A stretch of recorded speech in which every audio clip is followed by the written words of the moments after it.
আসসালামু আলাইকুম রহমতুল্লাহ। আশা করি সবাই ভালো আছেন। সবাইকে পবিত্র রমজান ও জুমার শুভেচ্ছা এবং আওয়ার জার্নি স্টোরিজে স্বাগত। ঢাকা থেকে ছেড়ে আসলো দ্রুতযান এক্সপ্রেস এবং এই দ্রুতযান এক্সপ্রেসে আমি চলে যাব পঞ্চগড়। আমার ছোট্ট মামুনিকে ট্রেন ভ্রমণের অভিজ্ঞতা দেওয়ার জন্য দিনাজপুর থেকে পঞ্চগড় প্রায় 3 ঘন্টার একটি রেল ভ্রমণ করি। এবারের শীতে ঢাকা থেকে দিনাজপুর হয়ে পঞ্চগড় ঘুরে আসি উত্তরবঙ্গের শীত উপভোগের আশা নিয়ে। প্রথমে ঢাকা থেকে বাসে দিনাজপুর এসে সকালের নাস্তা সেরে আশপাশ ঘোরাঘুরি করি, যেটার ব্লগ আমি গত 2 ভিডিও আগেই শেয়ার করেছি, ডিসক্রিপশনে লিঙ্ক দেওয়া আছে।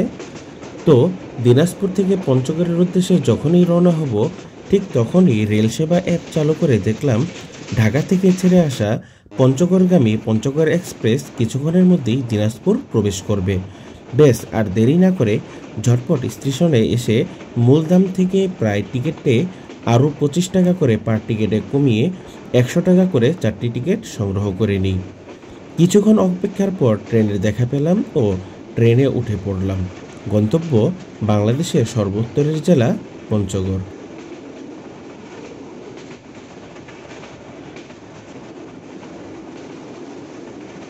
ট্রেন ছোটা শুরু করলো গ্রাম বাংলার মাঝ দিয়ে। গ্রাম বাংলার আশপাশের অপরূপ সৌন্দর্য অবলোকন করে রেলের চাকার ঝনঝন শব্দ শুনতে শুনতে মনে পড়ে গেল কবি শামসুর রহমানের ঐতিহাসিক ট্রেন কবিতা, ঝকঝক ঝক ট্রেন চলছে রাত দুপুরে ওই, ট্রেন চলেছে ট্রেন চলেছে ট্রেনের বাড়ি কই।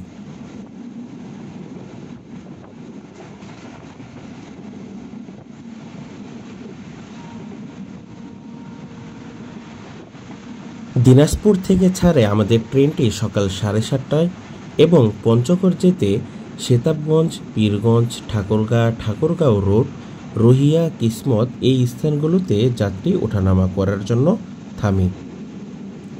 ট্রেন ভ্রমণটা যতটা ভালো আশা করেছিলাম ততটা হয়নি। আমার বেবিসহ পরিবারের কেউই তেমন উপভোগ করছিল না এই ট্রেন জার্নিটি। তার কারণ ছিল অতিরিক্ত ব্রেক ও অপরিচ্ছন্ন পরিবেশ। মেয়েটি বারবার কান্না করছিল। বাস জার্নি করে সবাই অভ্যস্ত, তাই হয়তো প্রথমবারের মতো ট্রেন জার্নিটি তাদের কাছে ভালো লাগছিল না। ইনশাল্লাহ কখনো সুযোগ হলে ননস্টপ ট্রেন ভ্রমণ করব ঢাকা কক্সবাজার কিংবা ঢাকা চট্টগ্রামে। আশা করি তখন ওদের ভালো লাগবে।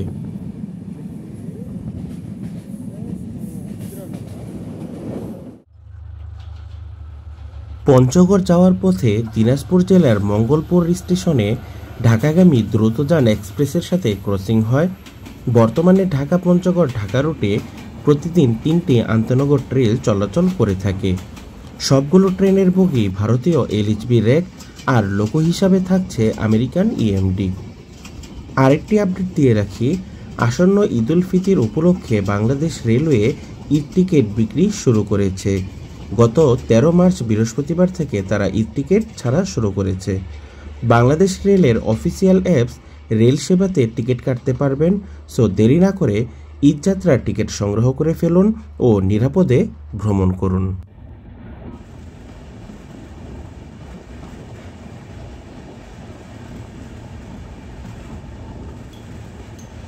তো প্রায় 3 ঘন্টার কাছাকাছি সময়ের জার্নি শেষ করে আমাদের ট্রেনটি আমাদের আজকের কাঙ্ক্ষিত গন্তব্য পঞ্চগড়ে পৌঁছায়। এখন ট্রেনটি প্ল্যাটফর্মে প্রবেশ করছে। বর্তমানে এই পঞ্চগড় স্টেশনের নামও পরিবর্তন করা হয়েছে। পূর্বের নাম ছিল বীর সিরাজুল ইসলাম আর বর্তমান নাম দেওয়া হয়েছে পঞ্চগড় স্টেশন, অর্থাৎ পঞ্চগড় জং হিসাবেই নামকরণ করা হয়েছে এই রেল স্টেশনটির। উত্তরে যেমনটা শীত চাচ্ছিলাম তেমনটা পাইনি, তবে এটা বাচ্চাদের জন্য বেশ ভালো হয়েছে। তবে হ্যাঁ, তেঁতুলিয়ায় কিছুটা শীত লেগেছিল।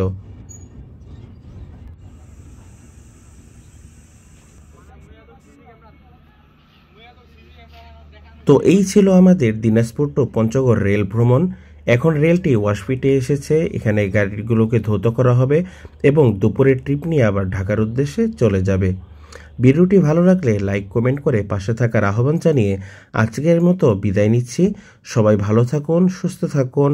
আল্লাহ হাফিজ। আসসালামু আলাইকুম ওয়া রাহমাতুল্লাহি ওয়া বারাকাতুহু।